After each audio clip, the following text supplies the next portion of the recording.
This is essentially mushroom food in the bag. Okay. And all the fungus has consumed most of this, so the bag is fresh, ready to go. There's no bare spots.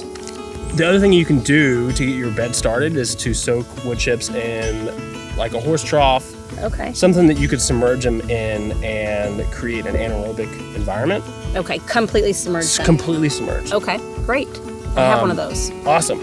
Yeah, so that will just provide a clean slate for the mushroom mycelium to colonize those wood chips and not compete with a lot of other organisms in there. Okay.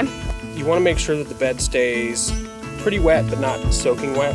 Okay. So maybe water once a week to get that bed established. Okay. For how many weeks?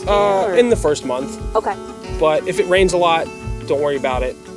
But to give you a little more information on that is that you can just like dig in the first couple inches of the bed. Okay. And if it feels wet, don't water it. The top layer will probably dry out, so don't use that as your indication of whether Okay, that's good information. the bed is dry. So then maybe in a couple of months, I might start to see just a little bit of white, you said? So you want like a nice mat of white mycelium in the bed.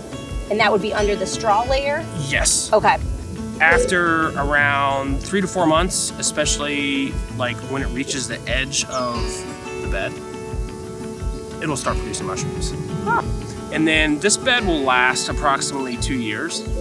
But if you want to continue to feed your mushrooms, you can add straw, you can add more wood chips, and eventually it'll run its course and you want to add more mushroom mycelium to it or spawn. But we have about 2 years that this could be Correct. popping. Yeah. Wow. Yeah. And that's it's awesome. great. It's also good too because you have this mulch system and it doesn't matter if you disturb this a little bit.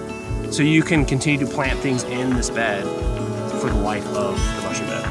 Wow. That's great. And you can also use this as your mother bed. Okay. So you What could does that mean? pull, so basically this is your starter bed. So then you can create little mushroom children. Oh, kind of like my sourdough starter. Exactly. Ah, okay, very good. Yeah. So then let's say once this gets going in a couple months, I could grab little chunks and bring them over. And start your own. Okay. Yep. Nice. Satellite beds. That's cool. The gift that keeps giving. That's right. Mushroom.